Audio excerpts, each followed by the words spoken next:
இந்த வசனத்தை நம்ம வாசிக்கும் பொழுது எரேமியாவின் புத்தகம் 30வது அதிகாரம் 18வது வசனம். ஸ்தோத்திரம். தேவனுடைய வார்த்தை மிகவும் தெளிவாய் சொல்கிறது. 38 அந்நாளிலே நான் அவன் நுகத்தை உன் கழுத்தின் மேல் இராதபடிக்கு உடைத்து உன் கட்டுகளை அறுப்பேன் என்று சேனைகளின் கர்த்தர் சொல்லுகிறார். ஆமென். அந்நாளிலே அவன் நுகத்தை உன் கழுத்தின் மேல் இராதபடிக்கு உடைத்து உன் கட்டுகளை அறுப்பேன். நாம் ஜெபிக்கலாம். எங்கள் அன்பின் ஆண்டவரே, இந்த அருமையான வேளையிலும் உம்முடைய பிள்ளைகளுடைய கழுத்தில் இருக்கிறதான நுகத்தை நீர் உடைப்பேன், கட்டுகளை அறுப்பேன் என்று சொன்னீரே. அது சாத்தானுடைய கட்டுகள் என்பதையும் சாத்தானுடைய நுகம் என்பதையும் நாங்கள் அறிந்திருக்கிறோம். அநேக வேளைகளில் கர்த்தருடைய பிள்ளைகள் இது நிமித்தமாக கட்டப்பட்டிருக்கிறதை நாங்கள் உணர்ந்து உம்மிடத்தில் வந்து நிற்கிறோம். நீர்தாமே உதவி செய்தருளும். இயேசு கிறிஸ்துவின் நாமத்தில் நல்ல பிதாவே, ஆமேன். அப்போ அவன் நுகத்தை உன் கழுத்தின் மேல் இராதபடிக்கு உடைப்பேன் என்று சொல்லுகிறார். அப்போ நம்முடைய வாழ்க்கையில் யாருடைய நுகம் என்று நம்ம அறிந்து கொள்ள வேண்டும்? அவனுடைய நுகம், அதாவது சாத்தானுடைய நுகம். போன நாட்களிலே நம்ம நியாயாதிபதிகளின் புஸ்தகத்தை நம்ம வாசிக்கும் பொழுது அதில் 15வது அதிகாரத்தில் இந்த சிம்சோனை குறித்து நம்ம வாசிக்க, அது தியானிக்க கர்த்தர் கிருபை செய்தார். 15ஆம் அதிகாரம் 14வது வசனம். 14 நாட் 4 இல்லை 15 பாருங்க. அவன் புயங்களில் கட்டியிருந்த கயிறுகள் நெருப்பு போல நூலாகி என்று நம்ம தியானித்தோம். அதற்கு முந்தி உள்ள வசனங்களை 15வது அதிகாரத்தில் 10வது வசனம் சொல்கிறது, நாங்களும் அவனுக்கு செய்யும்படி அவனை கட்டுகிறதற்காக வந்தோம் என்றார்கள். இன்றைக்கு தேவனுடைய பிள்ளைகளை கட்டுவதற்கு ஒரு கூட்டம் வந்திருக்குது. அதுதான் சாத்தானுடைய கூட்டம். இந்த வசனம் சொல்கிறது, அவனை கட்டுவதற்கு நாங்கள் வந்தோம். ஆமேன். நாங்கள் வந்தோம், அவனை கட்டுகிறதற்காக வந்திருக்கோங்க அப்படின்னு சொல்லுவாங்க. திடீர்னு வருவாங்க போலீஸ் வந்து, வாங்க எதுக்குங்க வந்திருக்கீங்க? அவரை அரெஸ்ட் பண்ண வந்திருக்கிறோன்னு சொல்லுவாங்க. இந்தியாவில், அமெரிக்காவிலலாம் அப்படி கிடையாது. அமெரிக்காவில் வாரண்ட் முதல்ல, இந்தியாவில் வாரண்ட் பெரிய ஆளுகள் தான் கொடுப்பாங்க. சாதாரண மனிதர்கள்லாம் பிடிச்சி இழுத்துட்டு போயிடுவாங்க. பெரியவங்களுக்கெல்லாம் என்னது, வாரண்ட் பேப்பரை கொண்டு போய் சைன் போடுங்க ஐயா, உங்களுக்கு வாங்க போகலான்னு சொல்லுவாங்க. அமெரிக்காவில் தயவு செய்து ஃபோனில் உங்களை அரெஸ்ட் பண்ண போகிறோம், உடனே பைசாவை கட்டுங்க, கெட்டாவிட்டு இப்போ போலீஸ் உங்கள் வீட்டுக்கு வரப்போகுது, உங்களை அரெஸ்ட் பண்ண போகிறோன்னு சொன்னால் தயவு செய்து நம்பாதீங்க. அப்படி நம்பி காசை கொடுத்து ஏமாந்த அநேகர்கள் இருக்காங்க. ஸ்தோத்திரம். அதனால் யாராவது உங்களை ஃபோனை கூப்பிட்டு நீங்கள் பணத்தை கட்டலை, கிரெடிட் கார்டு நம்பரை கொடுங்க, உடனே நாங்கள் பே பண்ணி உங்களை அரெஸ்ட்லேருந்து மீட்டுறோம் அப்படின்னு சொன்னாங்கன்னா அது பொய். ஓகே. அதனால் அமெரிக்காவில் வந்து திடீர்னு வந்து கட்ட போக மாட்டாங்க. இது சிம்சோன் காலத்தில் நடந்தது. பைபிளில் சொல்லியிருக்கிறதுல பாஸ்டர் அப்படின்னு சொன்னால் அது சிம்சோன் காலத்தில் நடந்தது. கர்த்தருக்கு ஸ்தோத்திரம். அன்றைக்கு உங்களுக்கு நியாயாதிபதிகளை படித்தா உங்களுக்கு தெரியும். கர்த்தருக்கு ஸ்தோத்திரம். அப்போ எத்தனை பேர் வந்திருக்காங்க? ஆமேன். அப்பொழுது யூதாவிலே 3000 பேர் ஏத்தாம் ஊர் கன்மலை சந்திப்பிற்கு போய், பெலிஸ்தியர் நம்மை ஆளுகிறது தெரியாதா, பின்ன ஏன் எங்களுக்கு இப்படி செய்தா என்று சிம்சோன் இடத்துல போய் சொல்றாங்க. பிரச்சனை யாரு? பின்னால இருக்கிறதான பெலிஸ்தியர்கள். ஆனா இவங்க யாரை குறை சொல்றாங்க? சிம்சோனை ஆண்டவர் இதற்காகவே தான் நியமித்து இருக்கிறார். நியாயாதிபதிகளை பற்றி பார்க்கும் பொழுது அவங்க ரொம்ப நேர்மையானவங்களாக இருப்பாங்க அப்படின்னு நம்ம எதிர்பார்க்கிறோம். அது இந்த காலத்தின் நியாயாதிபதி. இந்த சிம்சோன் கட்டப்படுவதற்கு காரணம் ஜனங்களுடைய காரியங்கள் தான், அல்லது அவனுடைய தனிப்பட்ட ஒரு காரியமும் இருக்குது. அவன் தெலீலாவோடு கூட இணைந்ததுனால இருக்கு. காரணம், இவன் அப்பா அம்மா சொல்லாதபடிக்கு இவன் போய் அந்த தெலீலாவை அவன் நேசித்தான். அப்பா அம்மா பொண்ணு பார்க்கல. ஈசாக்குக்கு யார் பொண்ணு பார்த்தா? அப்பா தான் பொண்ணு பார்த்தாரு. யாரு? ஆபிரகாம். எலியேசரை அனுப்பி பொண்ணை பார்த்துட்டு சொன்னார். சிம்சோனுக்கு பொண்ணு பார்த்தது யாரு? அவரே பார்த்துக்கிட்டாரு. அவர் சொன்னார், இங்கே ஒரு பொண்ணை பார்த்துருக்கிறேன், தயவு செய்து வாங்க போய் பேசி முடிக்கலாம் அப்படின்னு சொல்கிறாரு. அப்பா மக ஷாக் ஆகிடுச்சு, என்னடா புதுசாக இருக்கே அப்படின்னா என்ன அர்த்தம் பாஸ்டர், பைபிள்லேயே லவ் மேரேஜ் சொல்லியிருக்குதோ அப்படின்னு சொல்லி சிலர் கேள்வி கேட்கலாம். கர்த்தருக்கு ஸ்தோத்திரம். சமீபத்தில் ஒருத்தர் லவ் மேரேஜ்னா என்னன்னு சொன்னார். லவ் மேரேஜ்னா என்னன்னா, அப்படி போகும்போது ஒரு பாம்பு புத்தை பார்த்தானா.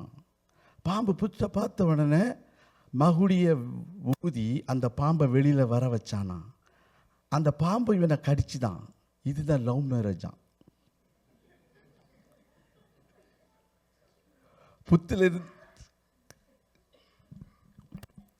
புத்துல பேசாம இருந்த பாம்பை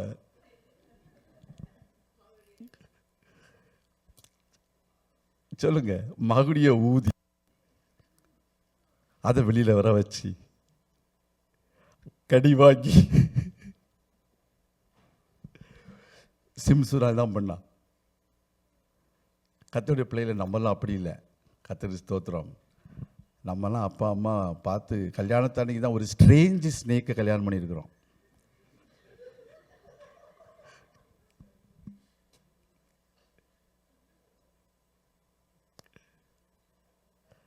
ஸ்தோத்திரம். அப்போ இன்றைக்கு சிம்சோன் என்ன பண்ணுறான், அங்கே போய் பார்த்துட்டு வந்து பெலிஸ்தியரில் ஒரு பெண்ணை பார்த்துட்டு வரான். அப்பா அம்மாவை கூட்டிகிட்டு போகிறான், வாங்க போகலாம் அப்படின்னு. கர்த்தருக்கு ஸ்தோத்திரம். அப்படி அவன் சில காரியங்களை செய்தது உண்மைதான். ஆனால் அவன் ஒரு தலைவனாக இருந்தான், நியாயாதிபதியாக இருந்தான், மக்களுக்காக போராடுகிறவனாக இருந்தான். அதனால அவன் கட்டப்படுகிறான். இன்றைக்கு நீங்கள் தேவனுக்காக நிற்கும் பொழுது, தேவனுடைய பிள்ளைகளுக்காக நிற்கும் பொழுது, சபைக்காக நிற்கும் பொழுது உங்களை கட்டுகிறதற்கு அநேக பெலிஸ்தியர்கள் வருவார்கள். ஆனால் கர்த்தருடைய ஆவியானவர் உங்கள் மேல் இறங்கும் பொழுது அந்த கயிறு எப்படி ஆகுது, நெருப்புப்பட்ட நூல் போல அருந்து போகிறது. விசுவாசிகள் அல்லையா சொல்லுங்க. கட்டுகளை அறுக்கிறவர் அவர். கட்டுகளை அவர் அறுக்கிறவர். எப்பேற்பட்ட கட்டுகளை எப்படி யார் கட்டி வச்சாலும் அந்த கட்டுகளை அறுத்து உங்களை விடுதலையாக்குகிற ஒரு கர்த்தர் இருக்கிறார் என்பதை பார்க்கிறோம். 13வது வசனம் சொல்கிறது, அதற்கு அவர்கள், நாங்கள் உன்னை இறுக கட்டி அவர்கள் கையில் ஒப்பு கொடுப்போமே அல்லாமல் உன்னை கொன்று போட மாட்டோம் என்று சொல்லி அவனை புது கயிறுகளாலே அவனை கட்டி கண்மலையிலிருந்து கொண்டு போனாங்க. பார்த்தீங்களா, உன்னை கொல்ல மாட்டோம், நாங்கள் கட்டி தான் வைப்போம். அதனால் சித்திரவதை பண்ணுற. இன்றைக்கு அநேக தேவனுடைய பிள்ளைகள் கட்டப்பட்டிருக்கிறார்கள், புது கயிறுகளினாலே கட்டப்பட்டிருக்கிறார்கள். அதோடு மாத்திரமல்ல, இறுக கட்டப்பட்டிருக்கிறார்கள். இப்படிப்பட்ட காரியங்களிலிருந்து கர்த்தர் விடுதலையாக்க வல்லவர். விசுவாசிக்கிற ஒரு ஆளுவே சொல்லும். அப்படி விசுவாசித்தால் மாத்திரம்தான் அந்த கட்டுகளிலிருந்து கர்த்தர் உங்களை விடுவிக்க முடியும். அல்லேலூயா. இன்றைக்கு வேற எங்கேயாவது வேற ஒரு காரியத்தின் மூலமாக இந்த கட்டுகளிலிருந்து என்னை விடுதலையாக்க முடியும் என்று யாராவது நினைத்தீர்கள் என்றால் அந்த கட்டுகள் யார் உங்களை விடுதலையாக்க முடியாது. அல்லேலூயா. யூதா ஜனங்கள் அவனை விடுவித்தார்களா? இல்லை. இஸ்ரவேல் ஜனங்கள் விடுவித்தார்களா? இல்லை. பெலிஸ்தியர்கள் அவரை விடுவித்தார்களா? இல்லை. தேவனுடைய ஆவியானவர் விடுவித்தார். அல்லேலூயா. அப்ப தேவ ஆவியானவராலே உங்கள் நுகங்கள் முறிக்கப்படும் என்று நாம் ஏசாயா தீர்க்கதரிசன புத்தகத்திலே வாசித்த அந்த வார்த்தை நிறைவேறினது இந்த சிம்சோனுடைய வாழ்க்கையில.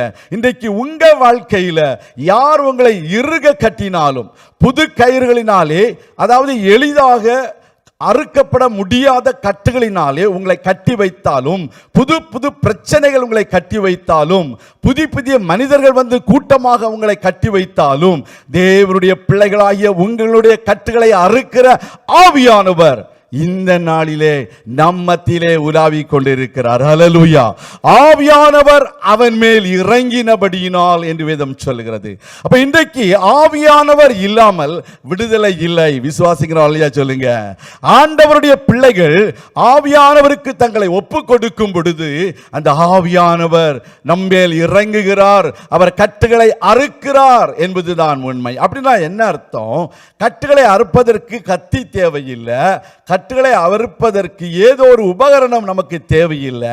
நமக்கு தேவையானவர் ஆவியானவர். ஹல்லேலூயா. இந்த ஆவியானவருடைய வார்த்தையின்படி நாம் செயல்படும் பொழுது, அந்த ஆவியானவரை நம்முடைய சரீரத்திலே, நமக்குடைய உள்ளத்திலே, நம்முடைய ஆத்துமாவிலே, நம்முடைய ஆவியிலே நாம் ஏற்றுக்கொள்ளும் பொழுது அந்த ஆவியானவர் நமக்குள்ளே கிரியை செய்ய ஆரம்பிக்கிறார். அந்த ஆவியானவர் நம்மை சரியான பாதையிலே நடத்துகிறார். அந்த ஆவியானவர் நம் கட்டுகளை அறுப்பதற்கு ஏதுவான சூழ்நிலைகளை நமக்கு உருவாக்கி தருகிறார் என்பதுதான் உண்மை. அதுதான் இந்த சிம்சோனுடைய வாழ்க்கையிலே நடந்தது. ஆவியானவர் அங்கே இறங்கும் பொழுது அங்கே அவருடைய கட்டுகள் அங்கே பாருங்க, 14வது வசனம் சொல்லுது, கர்த்தருடைய ஆவி அவன் மேல் பலமாய் இறங்கினதினால் அவன் புயங்களில் கட்டியிருந்த கயிறுகள் நெருப்பு பட்ட நூல் போல் ஆகி அவன் கட்டுகள் அவன் கைகளை விட்டு அறுந்து போயிற்று. அப்போ ஆவியானவர் அவன் மேல் பலமாயிறங்க வேண்டும். We need the greater anointing of the Holy Spirit. We need the double portion of the anointing of the Holy Spirit. அதுதான் எலிசா சொல்லுகிறான், எனக்கு உம்முடைய அந்த அந்த ஆவியினுடைய வல்லமை, எனக்கு இரட்டிப்பான வல்லமை வேண்டும் என்று கேட்கிறான். அங்கே அந்த எலிசாவுடைய வாழ்க்கையில பலவிதமான விதங்களிலே கர்த்தர் அங்கே கிரியை செய்தார். அவனை கொண்டு பெரிய அற்புதங்களை செய்தார். நாகமான் என்றுதான ஒரு சீரிய படையினுடைய தளபதி இருந்ததை நாம் வாசிக்கலாம். 2 ராஜாக்களின் புத்தகம் 5வது அதிகாரம் 3வது வசனத்தை வாசிக்கும் பொழுது அங்கே தேவனுடைய வார்த்தை விதமாய் சொல்கிறது. 2 ராஜாக்கள் 5:3. அவள் தன் நாச்சியாரை பார்த்து, என் ஆண்டவன் சமாரியாவில் இருக்கிற தீர்க்கதரிசியினிடத்தில் போவாரானால் நலமாயிருக்கும். ஆமென். அவர் இவருடைய குஷ்டரோகத்தை நீக்கி விடுவார் என்றார். பாருங்க, இந்த இடத்துல ஆவியானவருடைய வல்லமையினாலே ஒரு மனுஷனுடைய வாழ்க்கையில ஒரு அற்புதத்தை பார்க்கிறோம். இது எலிசாவின் நாட்களை சொன்ன எலிசாவுடைய வாழ்க்கையில அவன் இரட்டிப்பான அபிஷேகத்தை பெற்றிருக்கிறான். நாகமானிடத்தில் அபிஷேகம் இல்லை, ஆனால் எலிசாவிடத்திலே அந்த இரட்டிப்பான அபிஷேகம் இருந்தது. அந்த ஆவியானவர் எப்படி இந்த நாகமானுடைய வாழ்க்கையில குஷ்டரோகம் என்றதான ஒரு கட்டிலிருந்து அவனை விடுவித்தார் என்று பார்க்க போகிறோம். இப்போ உங்களுக்கு விஷயம் புரிஞ்சிருக்கு. அப்போ எலிசாவுடைய வாழ்க்கையில் இருந்ததான ஆவியானவர் இன்னைக்கு உங்க வாழ்க்கையில் இருக்கிறதான ஆவியானவர் பிறருடைய கட்டுகளை உடைப்பதற்கு அல்லது அறுப்பதற்கு உங்களை பயன்படுத்த முடியும். விசுவாசிங்க ஒரு அல்லையா சொல்லுங்க. அதை நீங்க விசுவாசிக்க வேண்டும். கர்த்தருடைய நாமம் மகிமைப்படுவதாக.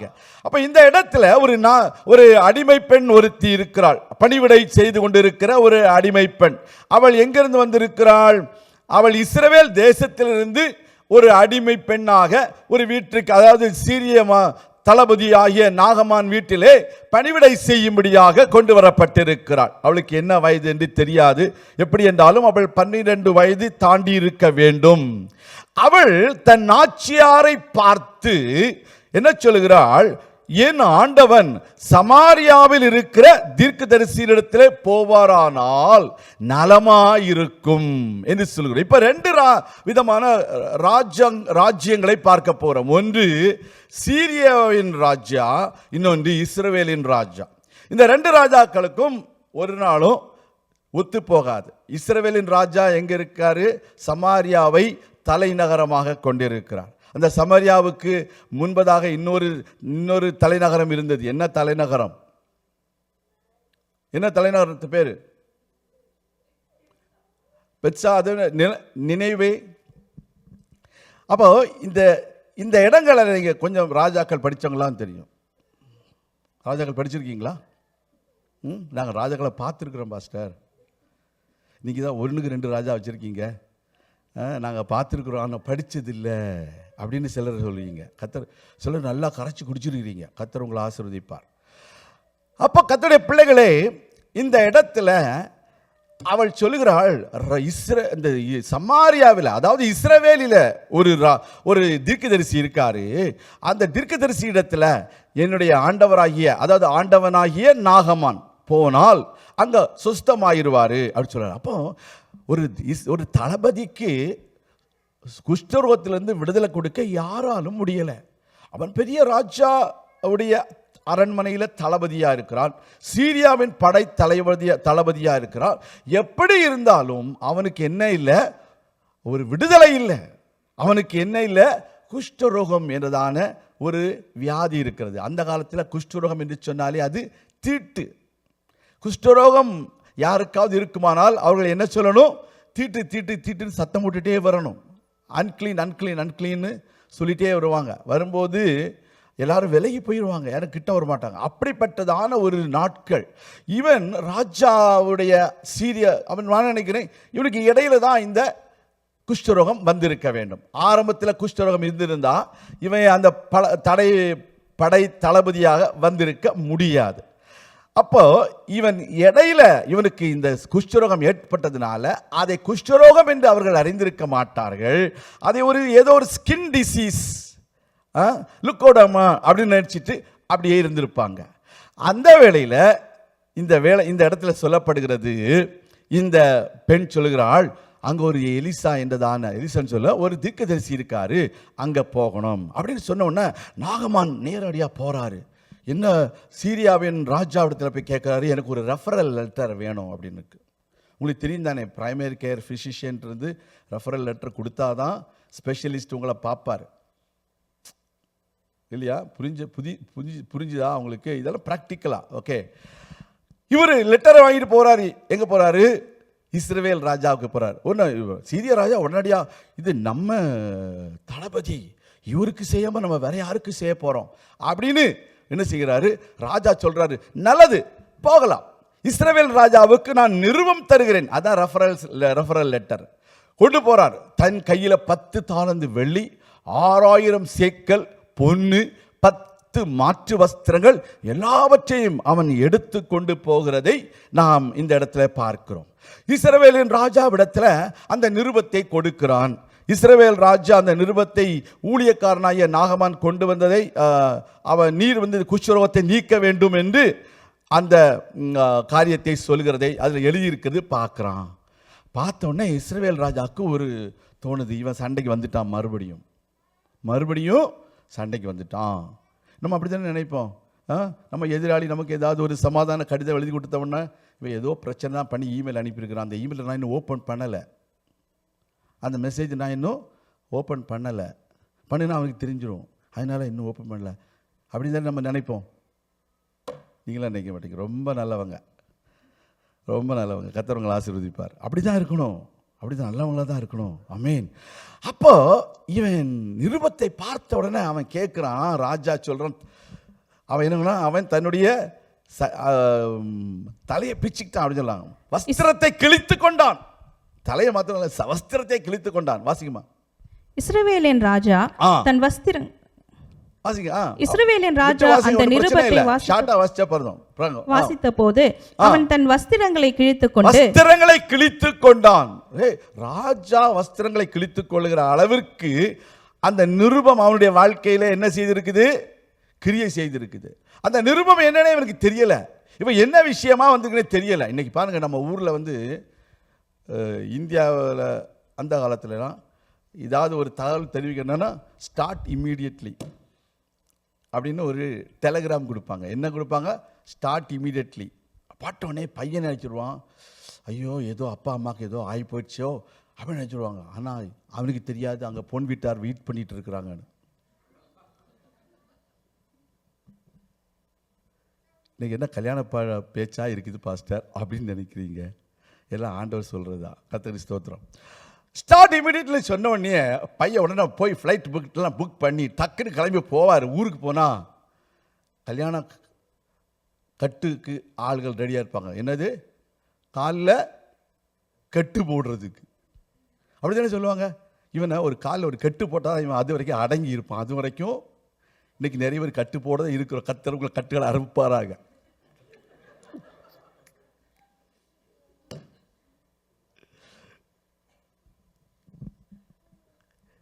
ஊரில் சொல்லுவாங்க, உங்கள் ஊரில் எல்லாம் கிடையாது, சவுத் தமிழ்நாடுல சவுத் மோஸ்ட் தமிழ்நாடு சொல்லுவாங்க, கல்யாணம் கட்டித்தான்னு சொல்லுவாங்க.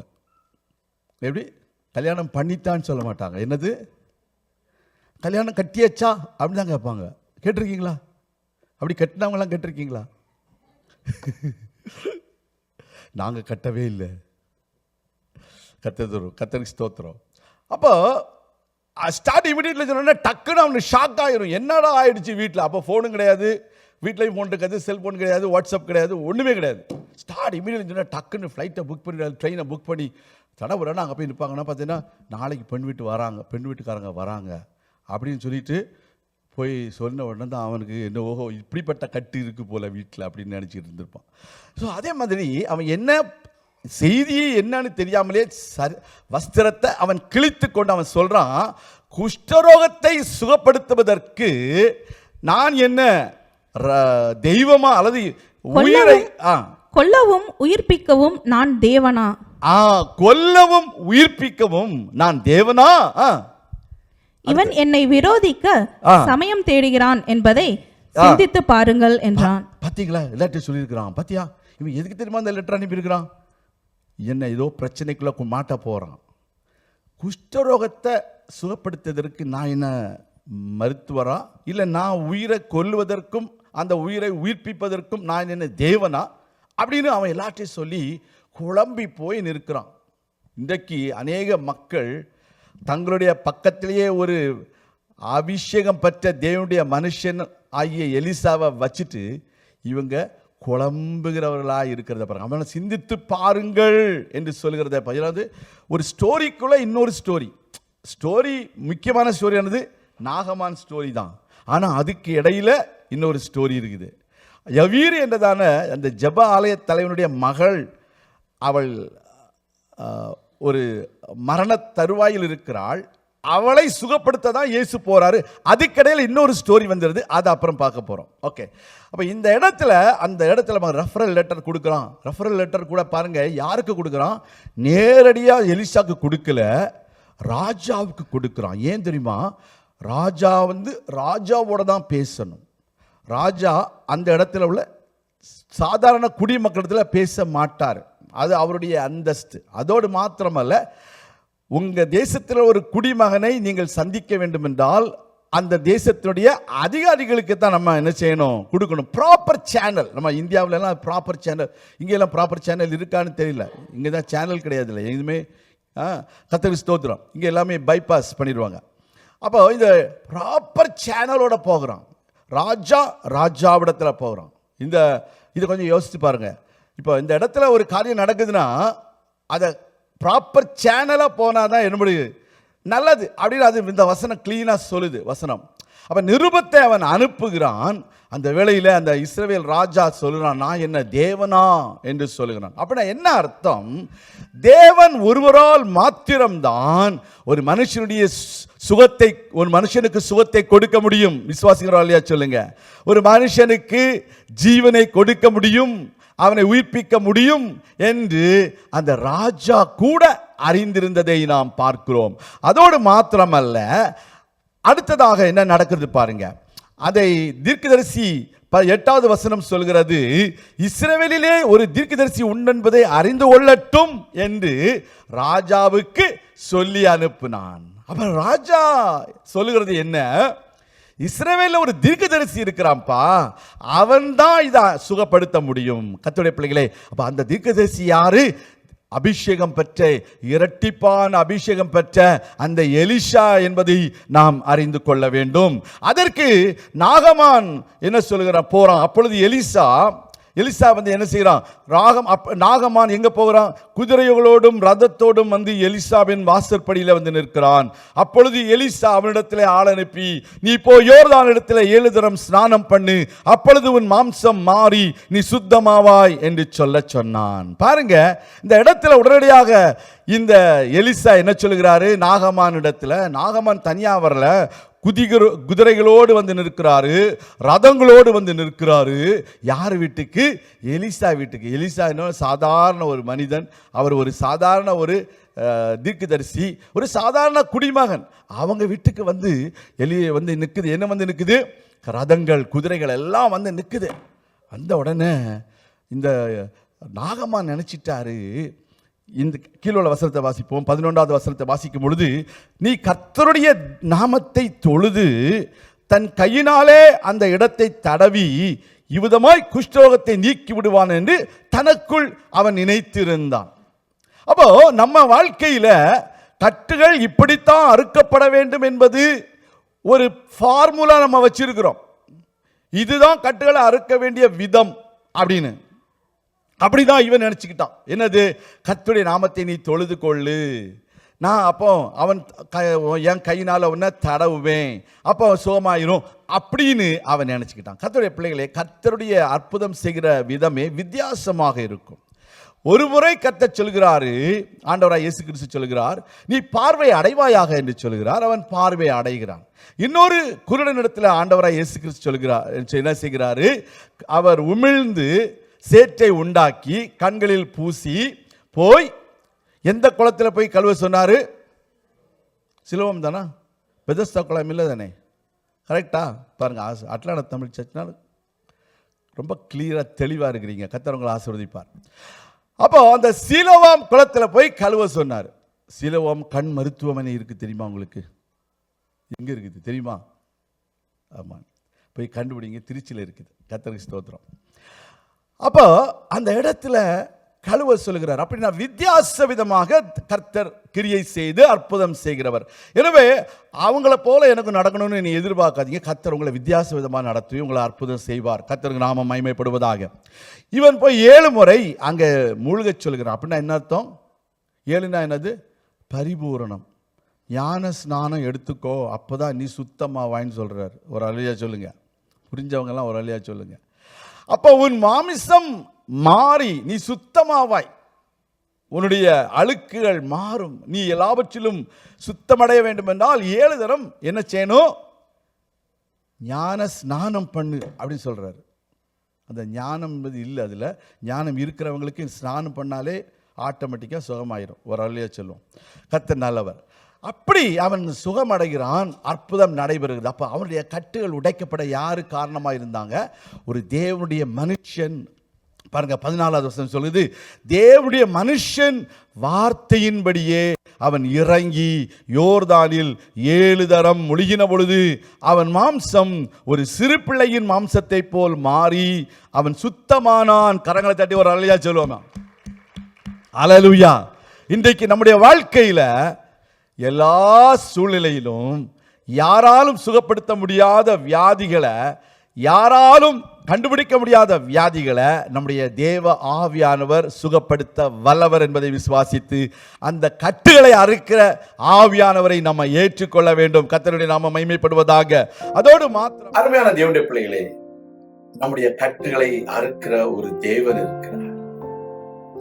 சிம்சோனை பெலிஸ்தேர்கள் கட்டி வைத்தார்கள். அது எதிராளிகளால் கட்டப்பட்ட ஒரு கட்டு. பரிசுத்த ஆவியானவர் அவன் மேல் இறங்கின பொழுது கர்த்தர் அவனுடைய கட்டுகளை அவர் அறுத்து போட்டார். அதே பரிசுத்த ஆவியானவர் புதிய ஏற்பாட்டில கர்த்தருடைய பிள்ளைகளே பவுலுடைய கட்டுகளை அவர் அறுத்தார். இன்றைக்கு உங்க வாழ்க்கையில என்ன கட்டுகள் இருக்கோ தெரியாது, கட்டுகளை அறுக்கிறவர் ஆண்டவர். இந்த நாட்களில் இந்த கட்டுகளை உங்களுக்கு அறுப்பார், உங்களை விடுதலையாக்குவார். நாம் ஜெபிக்கலாம். உங்கள் அன்பின் பரலோக பிதாவே, உடைய பிள்ளைகளாகிய நாங்கள் உடைய சமூகத்திலே வந்திருக்கிறோம். யார் யார் பல விதமான கட்டுகளுக்குள்ளே இருக்காங்களோ, சத்துருவின் கட்டுகளுக்குள்ளே இருக்காங்களோ, எதிராளிகளுடைய கட்டுகளுக்குள்ளே இருக்காங்களோ, அவங்களை இயேசு கிறிஸ்துவின் நாமத்திலே இப்பொழுது நாங்கள் கட்டவிழ்க்கிறோம். தேவரீர் எங்களுக்காக நீர் கல்வாரி சிலுவையிலே ரத்தம் சிந்தி சத்துருவை ஜெயித்ததற்காக உமக்கு நன்றி. உம்முடைய பிள்ளைகளை ஆசீர்வதியும், உம்முடைய பிள்ளைகளை பலப்படுத்தும். இயேசு கிறிஸ்துவின் நாமத்தில் ஜெபிக்கிறோம் எங்கள் நல்ல பிதாவே, ஆமென். கர்த்தர் தாமே உங்களை ஆசீர்வதிப்பாராக. ஆமென்.